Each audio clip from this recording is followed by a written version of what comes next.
اس لیے میں یہ درخواست کروں گا کہ پوری کوشش کریں کہ کوئی مدرسہ عید کے بعد اس وجہ سے تکلیف میں نہ آنے پائے کہ ہمارے پاس خرچ کرنے کے لیے پیسے نہیں ہیں، ہمارے پاس اساتذہ کو دینے کے لیے تنخواہیں نہیں ہیں، اس وجہ سے ہم طلبہ کا داخلہ نہیں لے سکتے، اس لیے ہم ان کا انتظام نہیں کر سکتے۔ اللہ نہ کرے کہ یہ وقت آئے، اللہ نہ کرے، اور اگر خدا نخواستہ ہماری کسی سستی کی وجہ سے ایسا کچھ ہوا تو یہ ملت کا اجتماعی خودکشی کا فیصلہ ہوگا۔ اللہ تعالیٰ پوری ملت کی حفاظت فرمائے۔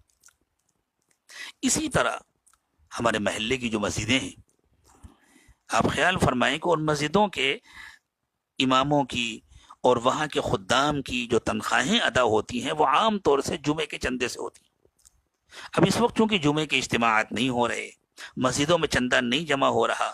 تو اس کا اہتمام کریں کہ جس طرح ہم اپنی ساری ضروریات پر خرچ کرتے ہیں، ہم جمعے میں جو چندہ دیتے تھے وہ چندہ جمع کریں اور بعد میں جا کر مسجد کے ذمہ داران تک پہنچا دیں۔ خاموشی کے ساتھ ہم اپنی مسجدوں کے خدام اور اپنی مسجدوں میں کام کرنے والے، جنہوں نے بیچاروں نے اپنی پوری زندگیاں مسجدوں کے لیے، مدرسوں کے لیے کھپا دی ہیں، جو کوئی اور کام نہیں کر سکتے ہیں، اور اگر وہ دوسرے کوئی کام کرنے لگے، ان کے اندر صلاحیتیں ہیں، وہ دوسرے کام کر سکتے ہیں، وہ دوسرے کام کر کے اپنے بال بچوں کی ضرورتیں پوری کر سکتے ہیں، لیکن پھر دین کے کتنے بڑے تقاضے ہیں جو باقی رہ جائیں گے، جن کو پورا کرنے والا کوئی نہ ہوگا۔ تو انہوں نے ہمارے لیے، ہمارے بچوں کے لیے، ہماری آئندہ آنے والی نسلوں کے لیے اور پوری ملت اسلامیہ کے لیے اپنی زندگی کو وقف کیا ہوا ہے۔ تو رمضان المبارک میں عید کے موقع پر خاموشی کے ساتھ جس طرح ہم اپنی ضرورتوں کا خیال کرتے ہیں، دین کے ان خادموں کی ضرورتوں کا خیال کریں، اور ان کی اتنی عزت افزائی کے ساتھ، ان کے اتنے احترام کے ساتھ ان کی ضرورت پوری کریں کہ ان کو ایسا کبھی محسوس نہ ہو کہ یہ ہم کو ضرورت مند سمجھ کر کے دے رہے ہیں۔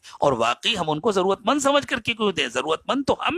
ضرورت تو ہماری پوری ہو رہی ہے، ان کے ذریعے سے اللہ تعالیٰ ہماری اور ہمارے نسلوں کی دینی ضرورتیں پوری کر رہے ہیں، اس لیے ہم ضرورت مند ہیں کہ ہم ان کو، اگر ہم کسی ڈاکٹر کو فیس دیتے ہیں تو ڈاکٹر کو صدقہ سمجھ کر نہیں دیتے، اپنی ضرورت سمجھ کر کے دیتے ہیں کہ ڈاکٹر ہماری خاطر بیٹھا ہے۔ کسی وکیل سے ہم مشورہ لیتے ہیں، اس کو فیس دیتے ہیں تو اپنی ضرورت سمجھ کے دیتے ہیں کہ بھائی یہ وکیل صاحب بیٹھے ہوئے ہیں ہم کو مشورہ دینے کے لیے، ہم کو قانون بتلا رہے ہیں۔ اسی طرح یہ جو دین کے خدام ہیں، یہ ضرورت مند نہیں ہے کہ ہم ان کی مدد کریں، ہم ضرورت مند ہیں کہ ہم ان کی خدمت کریں تاکہ وہ دل جمعی کے ساتھ دین کی خدمت میں لگے رہیں۔